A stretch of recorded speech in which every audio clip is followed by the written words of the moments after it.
afternoon and welcome to the latest Atta webinar. Today we have an introduction to Nomad Tanzania presented by Tara Walraven. There'll be an opportunity for questions at the end of the webinar. If you have any questions, simply type them into the chat box on the right-hand side of the screen. Furthermore, there will be a recording available after the webinar. We will be sharing this with everyone who's registered for the webinar, along with posting it on the website. But for now, I'd like to hand over to you, Tara, for your presentation. Please go ahead. Thanks, Chris, and hi everyone. Thank you so much for joining us for this run through of all things Nomad. I look after the marketing side of things.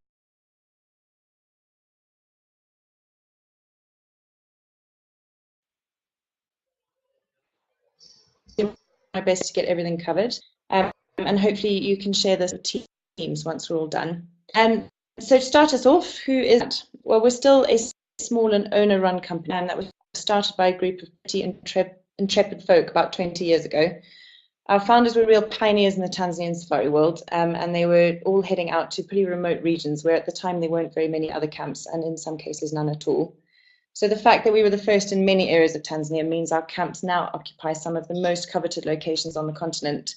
And I think that's something that really does define Nomad and sets us apart. They were also some of the first people to really start working hard at promoting and training local Tanzanian guides, which is something that we still champion to this day. So we have a string of 10 camps in the 3 main wildlife areas of the country. So this map shows where we are. So in southern Tanzania, we have got Sand Rivers and Kiba Point in the Selous. We've then got Kigelia in Ruaha. We've got Chada and Greystoke in western Tanzania. So Chada's National Park and Greystoke in mountains. And then a really lovely collective camps in northern Tanzania, starting with Kuro in the area, Entamanu on the rim, Serengeti moving around the Serengeti, and Lamai and Mkombe's house up northern Serengeti. Before we go into all of the camps, I just wanted to quickly highlight our guides. We really do have a fantastic team of guides, many of whom have been with us since the very beginning. And we operate a very unique guide model where we loan our guides the funds to purchase their own safari vehicles. And then once that loan is paid off, they then earn their daily guiding fee as well as a vehicle rental fee. And this has meant that our guides are very devoted to Nomad. They earn a solid income and they really are committed to building a career with us. They receive very extensive training each year on everything from training and tracking to psychology and how to work with different people. And the onus is on them to keep their vehicles maintained to Nomad standards. And what this whole project has resulted in is a really, really fantastic team of guides with a reputation as some of the best in the country.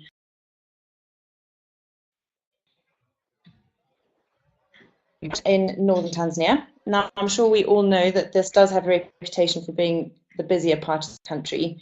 But for me, Nomad really defines a safari in this part of Tanzania. Our camps are all tucked away in the more hidden corners of the parks where we operate. And because we are really obsessed with finding our own corners of wilderness, we try as much as possible to keep people off the beaten track. So we'll start with Kuro in Tarangire. This little bush camp was completely refurbished at the start of this last season, so it now has a bit more of a permanent feel. The rooms are all raised up on decks and sit under thatch. It has a very open and airy design, and it has been an enormous hit. We've had truly fantastic feedback this season. We've only got 6 tents here. One of them is a family tent, which has a little zip-down adjoining corridor between 2 full-size ensuite tents. And the rooms now have proper flush loos and indoor and outdoor bucket showers, which take 30 litres, so they are very generous. And this is incredible walking country. I have honestly had some of my best safari walks from Kuro, and have seen leopard, lion, elephant, buffalo, all on foot. We're right in the heart of the park, about 100 meters from the river, and there's fantastic game in and around camp.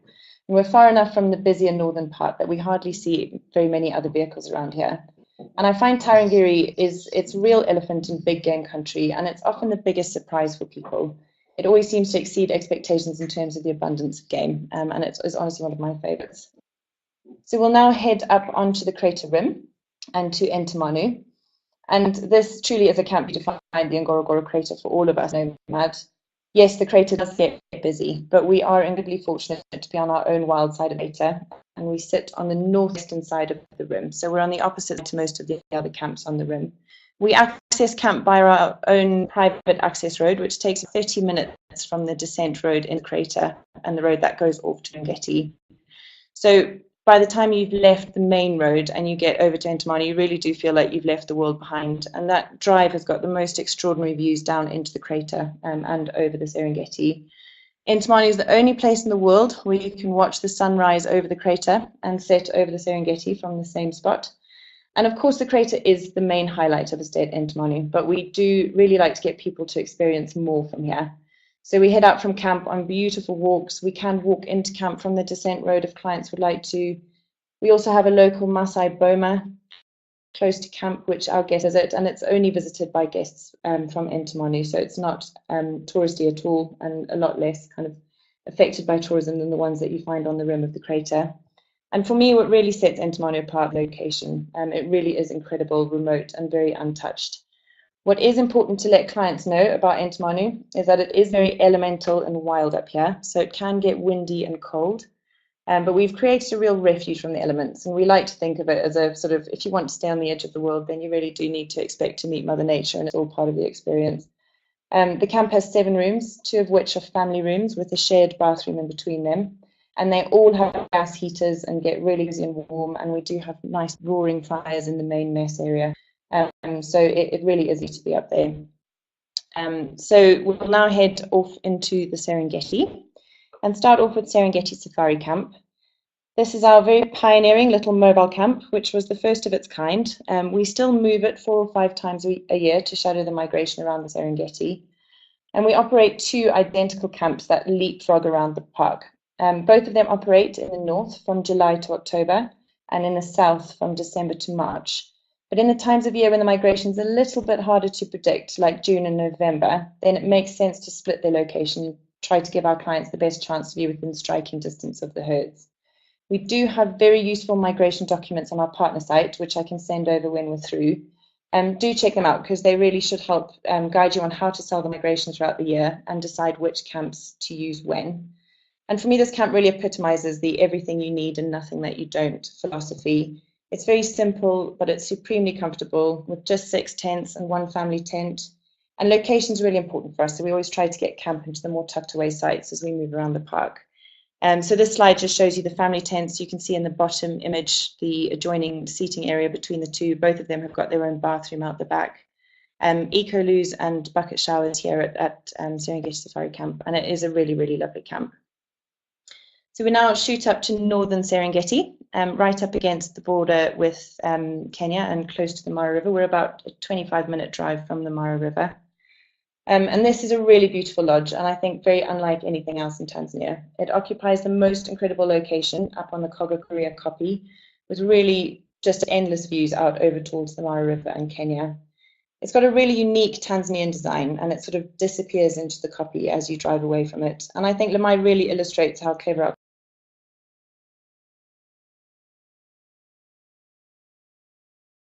to create our camp interiors. So, for example, there was a chap who rat traps in the market who now make light fittings and chandeliers, and basket weavers who now make these beautiful shaggy lampshades that are known at Lamai. And I think that's really speak for themselves. Our camps all have a real sort of rugged, distinctly Tanzanian and nomad flair. But it also means that as we give back to the community from the outset and right from the first moment we start creating our camps. So a true highlight of this area where Lamai sits is really incredible established resident game, which is in this area year round. So we often see rhino, big cats in abundance, especially lions and leopard.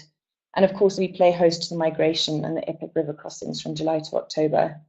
So we've got 8 rooms here. They're all open fronted with gauze fronts to make the most of the views. There's a main swimming pool, there is Wi-Fi in the mess, library, and there is a little shop, and all profits in any of our camp shops go towards our Nomad Trust projects. And we recently started offering massages at Lamai, and again, all profits from those go to our trust projects. At Lamai, we have Lamai Private, which is our little exclusive camp set just to the right-hand side of the Koppie, and it's slightly lower down than Lamai Main. So although you don't get those sweeping views, you're sort of right in the thick of it on the plains and still do have lovely views up the valley. There's just 4 rooms at Lamai Private, but because it acts as almost an extension of Lamai Main, we can take 5 rooms if that's what the group needs. And it's ideal for groups of friends or families, and it has its own pool, its own camp staff, it's privately guided, it has its own private entrance. And it's the same price as Lamai, but bookable on a minimum of 4 adults. So really important to remember for any couples traveling together who just are looking for that little bit of extra flexibility and private guiding. It is a really cracking deal. But for those who really want the ultimate in flexibility, then Mkombe's house is where it's at. This spot is seriously magic, and I don't think the pictures could ever really do the experience of staying here justice. It's a totally private safari house in the Serengeti. It has a very relaxed atmosphere, and it's sort of been designed to be a real home away from home for families, and particularly those with young children. So it's privately guided, it has a private house crew and chef, meals and timings are completely flexible, and we have no age limit at Mkombe's, and we have kitted it out with lots of kiddies bits like car seats, high chairs. There is a kids pool and a main pool, and there is a snug with a projector and DVDs and all those sorts of things. So there's 4 bedrooms at Mkombe's house. There's 2 open-fronted main bedrooms, which you can see here in the top left. And then there's 2 more enclosed kids' rooms, which you can see here in the bottom right. What's important to note is if you have 4 adults wanting to stay in the house, some of them need to be aware that the kids' rooms are more enclosed and they don't have those same big open-fronted views. All of the bedrooms are en suite. The kids' rooms have got their own baths and showers, and then the adults' rooms have got indoor and outdoor showers. We do have star beds at Mkombe's house. We've got indoor and outdoor dining, a beautiful lounge with fireplace. And I'd say the ideal configuration for Mkombe's house would be 4 adults and up to 6 children. But if you've got inquiries that need something different to that, then please just give us a shout. So we are going to now head west. Now, this is a long way to get to, and it is expensive to get to, but then the best places often are. This area of Tanzania is very remote, and it is accessed only twice weekly on Mondays and Thursdays from Arusha on our shared charter flight. The flight leaves Arusha at 8 o'clock. It picks clients up in the north from any airstrips near our camps, and then it carries on to Tabora, where it stops to refuel before continuing to Katavi, then on to Mahale, collecting and dropping clients as it goes. It then comes back up to the northern part of the country via Tabora for another refuel, can drop clients at Kigelia Airport and then at Arusha. This document that you can see here showing this map sits on our partner site. So do have a look at it, because I know this is something that can be a little bit complicated, so it's all there for you. And you can also access the west via southern Tanzania with Safari Airlink. Again, it's only on Mondays and Thursdays, so you've got to stick to the same schedule, but that is possible. So in the west, we'll start off in Katavi. Now, this is a really remote and very little visited park. When I was there, I saw 1 other vehicle in 3 days. So there was incredible game viewing, particularly in the dry season. Hippos gather in their hundreds in these ever-dwindling water sources, and crocs dig these deep caves in the riverbanks on Easter bait through the dry season. Lots of big cat action and big herds of buffalo. And Chada as a camp is a real authentic safari experience. It's got just 6 tents with bucket showers and eco-flush loos. And we do ask for we maintain a slightly higher age limit here at Chada. So in most of our camps, the age limit is 8. The exclusive camps, it's 5. But at Chada, we ask that only children over 12. And it's because it is a little bit more wild here. And we do get a lot of game in camp, particularly elephants. And for us, Katavi is all about that feeling of remoteness. It's about getting out on foot, going out fly camping, and exploring a part of Tanzania that really is still visited by very few people. So it's ideal for people who've done a safari before, and those who are really looking to experience that kind of final frontier feeling. Next up in the west is, of course, the wonderful Greystoke Mahale. This is a true icon and very deserving of its reputation, and it really is the perfect complement to a safari in Katavi. It's one of the most extraordinary experiences. So after you've flown in for about 4 hours to get to Mahale, with all the stops included, you then spend an hour and a half on our dhow to get into camp. There's no road access at all into Mahale, and so by the time you get there, you really do appreciate how far you've come and just how remote you are. So Greystoke sits on a little private stretch of beach. We have just 6 wooden bandas here, all with views out over the lake. And of course, the main event at Greystoke are the chimpanzees. We are very fortunate to have some of the best primatology guides on the continent. They all grew up near Mahale and grew up hearing stories about these from their fathers or uncles with the researchers since the 60s.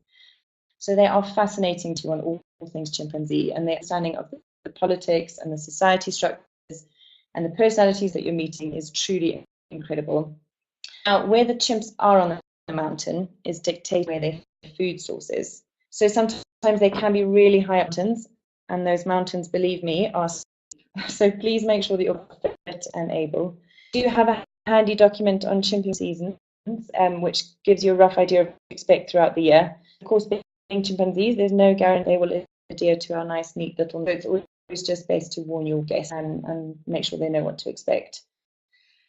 Other things in Mahale, the lake is a highlight for any stay, and do take trips out with the dhow into water so that people can swim, no longer swim off the shore or do any at Greystoke. And we do have kayaks, which clients are allowed to take out whenever they fancy. We are scaling back on the fishing just to try and play our part in the pressure on the fish stocks in the lake. We are only fishing on a catch and release for the moment. There's so much other wildlife in the forest. Lots of other species of primate, rare antelope like the blue dike. We've had some extraordinary sightings of pangolins this season. There are leopards around and really fantastic wildlife. So it's a brilliant explore in its own right, chimpanzees. Right, so by no means least, we're going to just off into southern Tanzania. And this part of Tanzania for us really epitomized freedom and experience. It's just to see big game, but it's a chance without the crowds that sometimes we find in the northern part. And there's such easy access there, as I'm sure you know from Dar. And it's really easy to link up with the coast and Zanzibar. We'll start in Ruaha, Kigelia. So this is a very authentic little bush camp. It's small with only rooms, and it sits right in the heart of it, in one of the best wildlife areas of the park. And Ruaha really isn't for big game. So big lions, we've seen them numbering up 30, big herds of low, and a really diverse ecology. It's a bit of a melting pot between an eastern species for bird life, particularly in the greens, and it's also got really landscape. So it's dominated incredible baobab forest, and we love to walk in Ruaha as well as game drive, and we can head out night drives, and it's a fantastic destination to really get that kind of safari fix. We really enjoy the combination of Selous and Ruaha, as they do complement each other beautifully, both in terms of the accommodation in each, with Kigelia being tented and then Sand Rivers being more of a lodge, which we'll see in a second. And the experience to be had in each park is just so different. So they just work really well together as a little circuit. So we'll nip over to the Selous, and the Selous for us is all about experience, and it's a safari where we can still maintain some spontaneity. So we've got a little bit more freedom here, being the fact that it's a game reserve rather than a national park, so we can walk, we can go out fly camping, we've got our boats and we head up river to Stiegler's Gorge, we'll come back and have a picnic on a sandbank, we take our guests swimming in the hot springs, and of course there's a huge vastness of the Selous to explore by vehicle. So and we can get off-road if sightings allow. So there's a lot more freedom here than there is elsewhere in the country. There is fantastic game in the Selous, but it's not a tick box kind of place. And so that's why we recommend combining the Selous with Ruaha wherever possible. That way, guests get their big game fix in Ruaha, and then they can enjoy the Selous as a chance to get out of the vehicle and just experience something different, and a different way of doing safari and a huge range of activities. So Sand Rivers was one of the first lodges in the Selous, and so the location is pretty tough to beat. It sits up on the riverbank overlooking a wide bend in the Rufiji, and is a little bit further away from most of the other camps in the Selous, so we see very few other people here. We've got 8 rooms at Sand Rivers. They are all completely open-fronted. They are raised up, so you sort of get beautiful views out over the river, but really important that your clients know that they are completely open at the front. We've got 5 riverside rooms at Sand Rivers and 3 hillside suites, and the difference is that the suites have got their own little lounge area and private plunge pools. And then we've got a main pool at the main lodge, and as I say, this is just all about different experiences and trying different things. And also in the Selous, we have Kiba Point. So this is our private camp in the Selous. It's about 4 kilometers away from Sand Rivers and not too far. And it's got just 4 open-fronted rooms, which are along the same lines as Sand Rivers in terms of their design, not as set up high as they are at Sand Rivers. And we've got the same activities, but then this will all obviously be on a completely private basis. Again, for the same price as Sand Rivers, bookable on a minimum of 4 adults. and really would make the perfect complement to somewhere like Lamai Private or Mkombe's house if you've got groups or couples traveling together who want to have that really ultimate private safari experience. Then the combination of Serengeti and Selous, I think, is pretty unbeatable. So yeah, as I say, private plunge pools on every deck, and just the opportunity to explore this immense wilderness all on your own terms. So that is our lovely, lovely camps. And before we go, I'll just run through our specials for next year. So the most notable of these is our 7 for 5, which is valid across all of our camps year-round, except Greystoke, Lamai and Mkombe's house between July and September.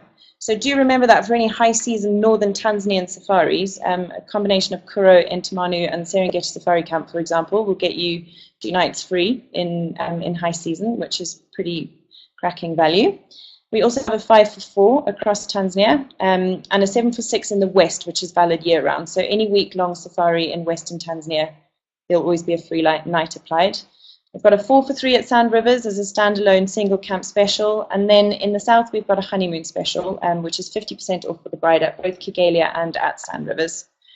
And then we really do try and encourage privately guided safaris through our camps. So this next year, we've introduced a new special of a discount of $75 per person per night for any privately guided safaris of 5 nights or more through our camps. And a few very last points to note before the questions start. It's important to note that we also operate as a ground handler. So we do have exceptional knowledge and experience with lots of third-party products around the country, including properties on Zanzibar. So please give us a shout if there's anything that we can ever help you with there. We also have our Nomad Trust. We run our own projects in Mahale, and then we partner with various other great projects all around Tanzania, which can link up with many of our camps. If you'd like to know more, this is all looked after by Lucy, who's in our Arusha office. So please do make a note of her email address and give her a shout if she can send over any info for you to put on your website or to give over to clients that are coming out to our camps. What a lot of people don't realize is that children in our camps applies to anybody under the age of 21. So our child rate is about 60% of our adult rate, and important to remember that for any families that you've got coming through on safari. If you've got any last-minute inquiries, always give us a shout. We're happy to help where we can with any last-minute specials to help you win those bookings. And we've got a fantastic partner site, which has got all of our camp fact sheets, USPs, online availability, all sorts of various other bits and bobs that you might find useful. If you'd like a login, please drop me an email and I will set it all up for you, make sure that you've got everything you need. Otherwise, that is Nomad in a very quick nutshell. So if you've got any questions, please do fire away. And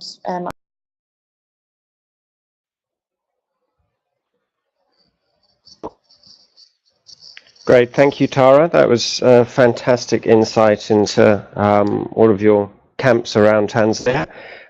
If anyone does have any questions, please feel free to ask away and just simply type your question into the chat box. Alternatively, if you want to get in contact with Tara directly, her details are right there. And as I said at the beginning, this recording will be distributed both to all registered attendees, and it will also be posted onto the Atta website in the coming days.